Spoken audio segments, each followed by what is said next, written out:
What if the most powerful form of control in pop culture isn't loud, visible, or aggressively asserted, but almost invisible? What if the reason Kim Kardashian shapes culture so deeply is precisely because she rarely announces that she's doing it? Her control isn't built on domination or persuasion, it's built on calibration. And that's what makes it so effective.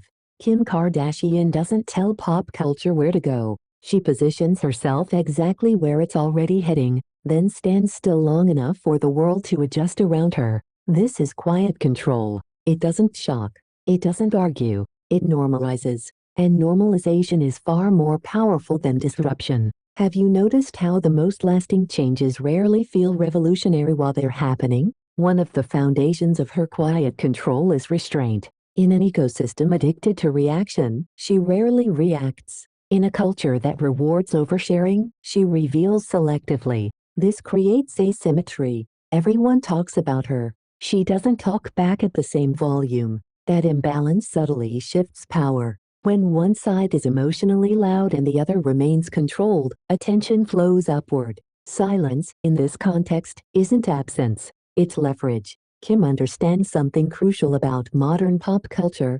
Visibility alone doesn't create influence. Saturation without structure leads to fatigue. So she regulates her presence carefully. She allows herself to become omnipresent for a period, then recedes just enough to create absence. Absence restores curiosity. Curiosity restores relevance. This rhythm keeps her from blending into the background noise that swallows so many public figures. Another layer of her control lies in aesthetic consistency. Pop culture is chaotic. Trends shift weekly. Identities fracture. Kim operates as a visual constant. Her image evolves, but within strict boundaries. The brain finds comfort in continuity. When people see her, they don't need to relearn who she is. That cognitive ease builds trust. And trust, even unconscious trust, is a form of influence. What's remarkable is how rarely she frames herself as a leader. She doesn't claim to be shaping beauty standards, business norms, or cultural values. She simply exists inside them at scale. This removes resistance. People resist being told what to think. They rarely resist what feels already accepted. Kim's presence doesn't challenge norms directly. It stretches them until they become ordinary. Her control over pop culture is also psychological. She maintains emotional neutrality in public. No extreme joy. No visible despair. No dramatic moral positioning. This neutrality allows projection. Different groups attach different meanings to her without being corrected. To some, she represents ambition. To others, excess. To others, reinvention. To others, controversy. She doesn't collapse these interpretations into one truth. She lets them coexist. And coexistence multiplies reach. Think about how often cultural power is lost through over-explanation. When someone constantly explains themselves, they invite judgment. Kim avoids that trap.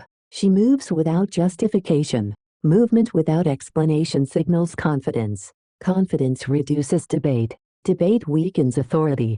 By skipping the explanation phase, she short-circuits resistance. Another quiet mechanism of control is timing. Kim rarely arrives early to a shift, and she never arrives late. She enters conversations at the precise moment they're ready to be mainstreamed. This makes her involvement feel inevitable rather than opportunistic. And inevitability is persuasive. When something feels inevitable, people stop questioning it and start adapting to it. Her businesses, her image shifts, her personal rebrandings all follow this logic. They don't feel like experiments. They feel like confirmations, as if culture was already there and she simply recognized it first. That perception builds authority without force. People trust those who appear to understand the direction of the world. Kim's relationship with criticism further reinforces her quiet control. She doesn't escalate conflict. She doesn't perform outrage. She doesn't seek moral victory. She allows criticism to exist without becoming the center of her narrative. Over time, critics burn themselves out. The audience moves on. She remains. Longevity itself becomes proof of relevance. And relevance sustained over time turns into cultural gravity. Midway through this reflection, pause and ask yourself something honestly.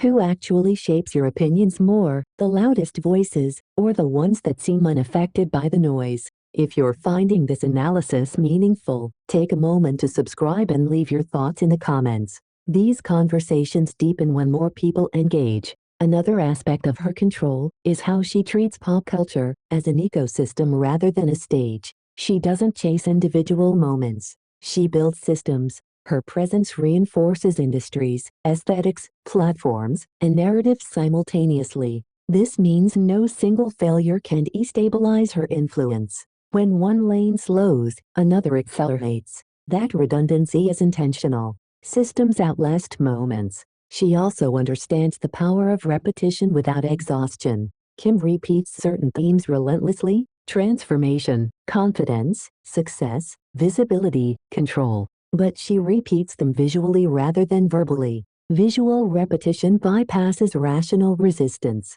People don't feel argued with. They feel acclimated. Over time, acclimation becomes acceptance. Her control extends into how pop culture defines legitimacy. Traditionally, legitimacy was granted by institutions, critics, gatekeepers, elites. Kim bypassed them by outlasting them. When someone remains central long enough, legitimacy stops being questioned. It becomes assumed. At that point, even institutions begin reacting to her rather than the other way around. There's also a subtle control in how she never positions herself as a moral authority. She doesn't instruct culture. She reflects it. Reflection feels less threatening than instruction. People don't feel judged by her presence. They feel observed. And observation allows influence to operate without resistance. Perhaps the most overlooked element of her quiet control is emotional containment. She absorbs cultural pressure without visibly fracturing. That steadiness sends a powerful signal: this person cannot be destabilized easily. And humans are drawn to stability, especially in chaotic environments. Stability becomes aspirational. Aspirational stability becomes influence. Even when pop culture claims to move past her, it rarely does. It circles back. Because her control isn't tied to trends. It's tied to structure. Trends expire. Structures persist. Kim positioned herself as part of the architecture of modern fame rather than a product of it. So when people say Kim Kardashian controls pop culture, it's not because she dictates taste or commands behavior. It's because she understands how culture actually moves. Quietly, gradually, through normalization, repetition, timing, and emotional discipline. Before you leave, consider this final question. How much power comes from speaking louder, and how much comes from choosing when not to speak at all? And in your own life, where might quiet control be more effective than constant assertion? If this perspective challenged how you think about influence and power, leave a comment with your thoughts and subscribe for more deep explorations like this. Pop culture is never just entertainment, it's psychology in motion.